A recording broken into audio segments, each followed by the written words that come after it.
Morning. We're not snorkeling today. We're going to do that tomorrow. We've kind of swapped a couple of our plans around simply because where we park at night, there's some changes on the parking there. There's something going on. So, and it being it's a difficult place to park on the whole, so we swapped a few things around. So we're going to snorkel tomorrow morning. But anyway, we're here in a place called St Paul's, and we're going to have a look at this church, which is a shipwrecked St Paul's Shipwrecked Church, which is a similar name to the one in Valletta. So being as we've been there, that's a kid in a school uniform, like a tracksuit, things they wear. I think they're really casual and cool. I think all the schools wear the same colours. I think the only thing that distinguishes them are the badges that they wear. So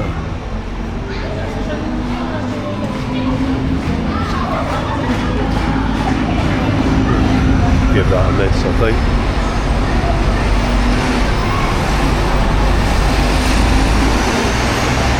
I think there's something going on in there with the dustbin lids, so I don't think we'll be going in there. No, kids are doing something in there. No. How long have they been for? Don't know. Can I have our dinner and come back and have a look? Yeah, we could do that. Well, let's go down and see if we can walk along the front. It's bloody hell, it's nearly 12 o'clock. We didn't set off doing anything while late this morning. We'll go down right on the front, but look how clear the water is. You find that the island's pretty much divided, so you've got that central part, and all around Valletta it's just crazy busy. But when you get into the north, which is where we are now, it's a hell of a lot quieter and nicer. We won't be doing the south of the island until the Monday. There we go. We're right on the front now.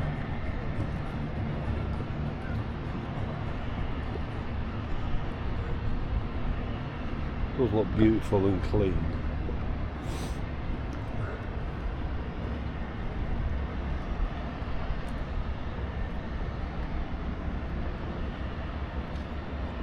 I expect it gets busy here when the summer comes on, with the boats tied up to the buoys.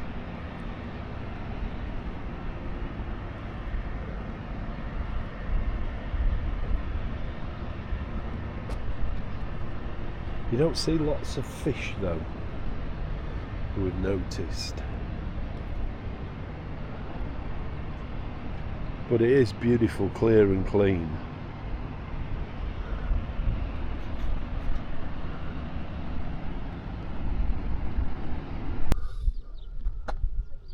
Look at that for a view.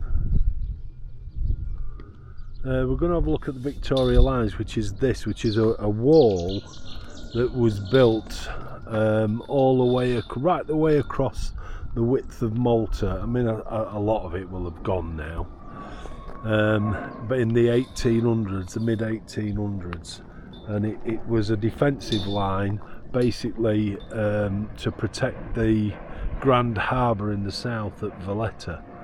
So it was the Victorians that built it, the British that built it.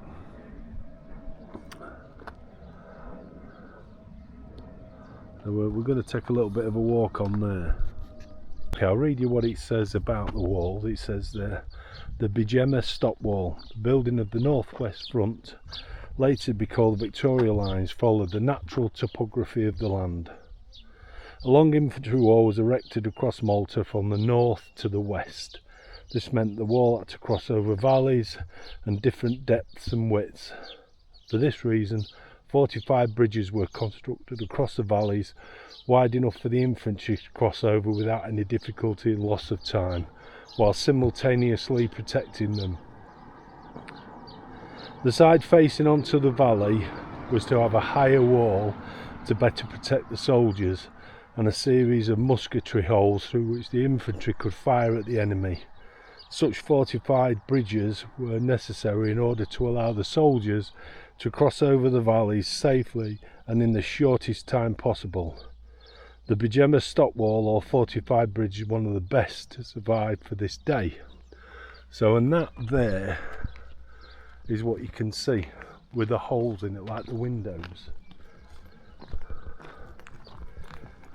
Then we'll go and have a look. There you can see how they built it up higher to cross the valley. Somebody crossing there's all the grass or the ivy or whatever it's grown over this part of it, but it goes over and zigzags up. So that's the route that we're taking.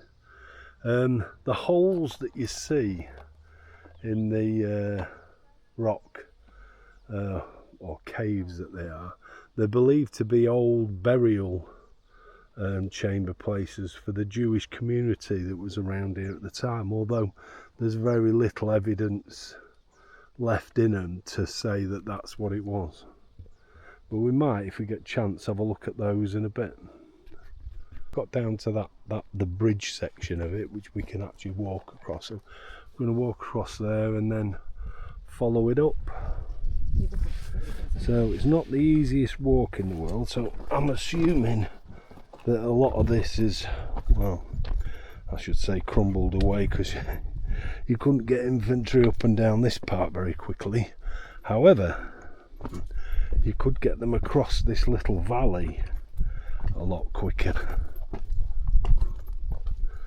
So just keep it going until we get onto the bit of the valley. I mean, we're on it now, so this is just covered. So let's there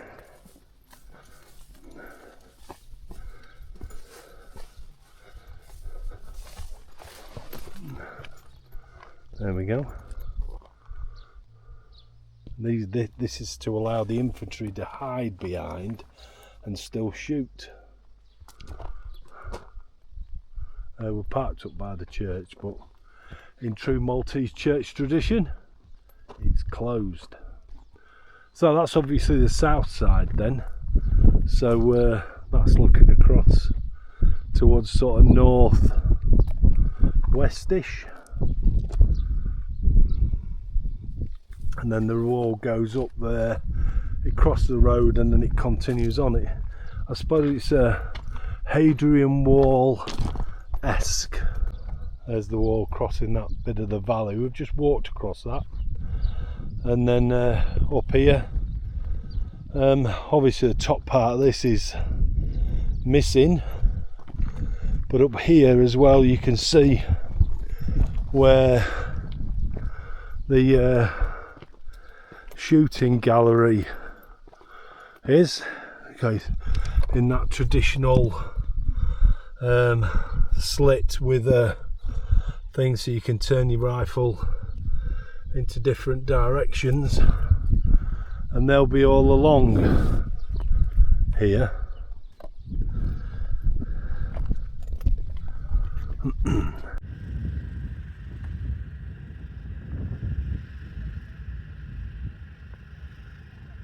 Did he get him?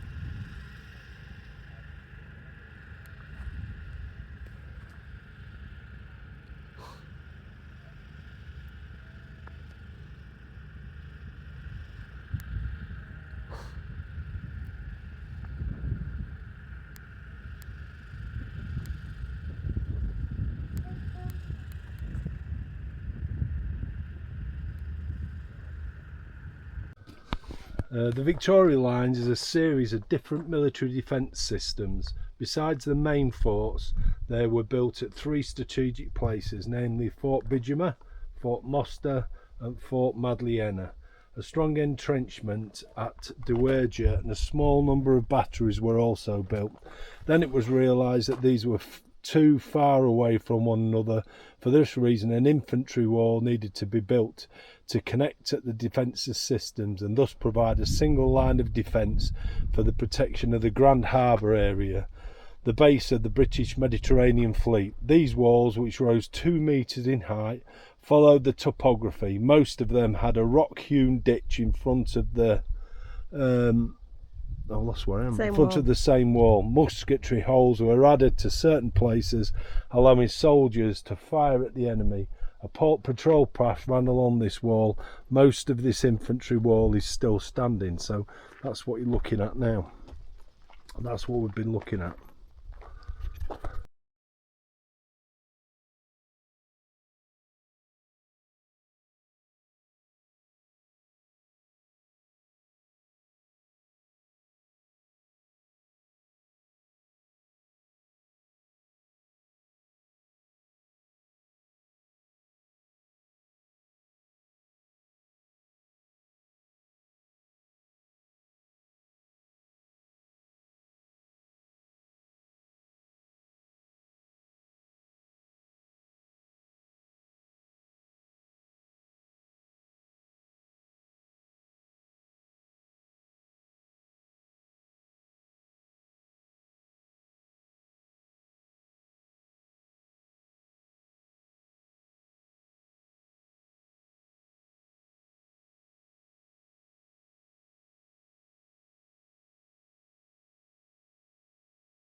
We're walking along the wall, and we can just see him.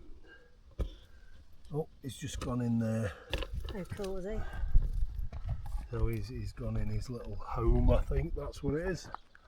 Anyway, we've walked from over there. You can see the battlements on that side, possibly. And we're just walking a little bit of this side of it now. We noticed, I mean, the top part of this wall is missing. I mean, they've made it good so we can walk along it. But they did talk about a ditch. So there's like another wall there in front, and then this ditch. So it would have been a formidable obstacle to get past in the 1800s, 19th century. And those are the tombs set into the rocks. Christine's gone to see if you can get closer, but I'll be very surprised if you can, because you've kind of got to get across this ditch and then climb up the other side, and to be honest, I don't really fancy that. So they were believed to be Jewish, but there isn't hardly anything that remains in them to suggest that that's true. However, the fortification is stunning. We've managed to get round. There's a couple of tombs down there, and there's one up here. What I'm going to do is, rather than try and walk, I'll adjust my camera and try and show you the inside.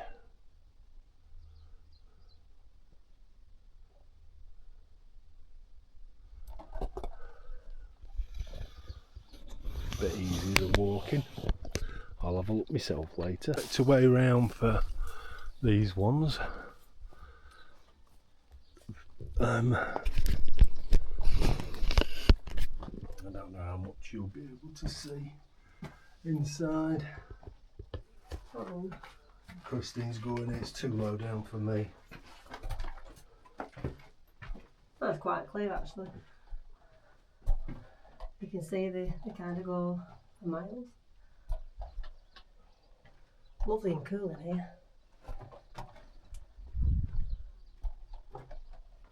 Oh, they're really cool.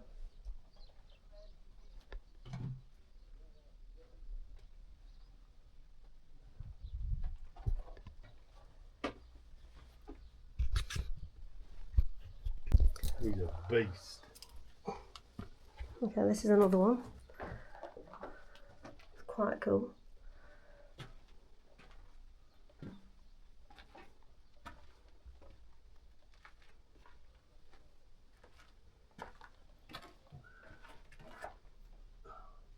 If they have families in, those ones like sort of holes for each, I don't know, person possibly.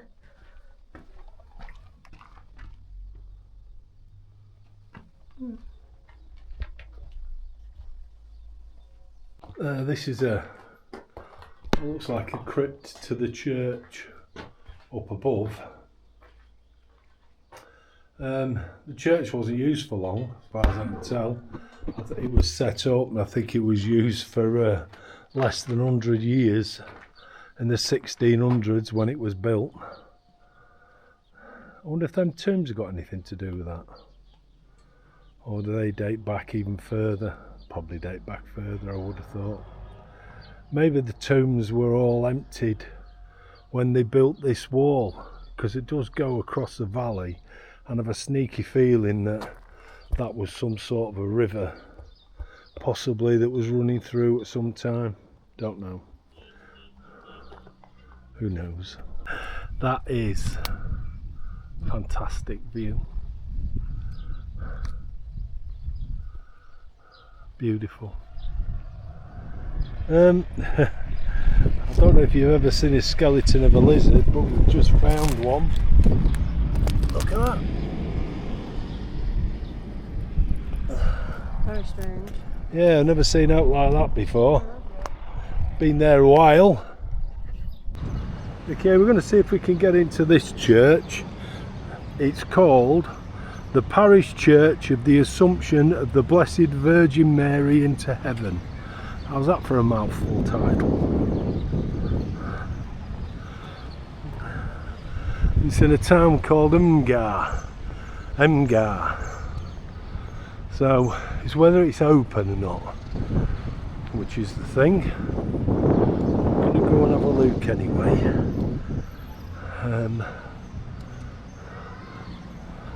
Shall have a quick look.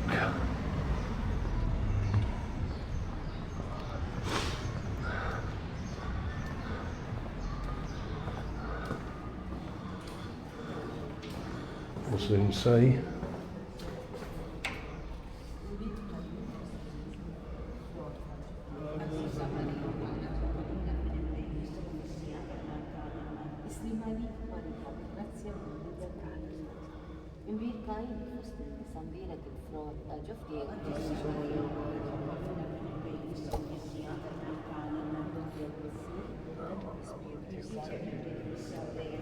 I'm not staying here while people are praying.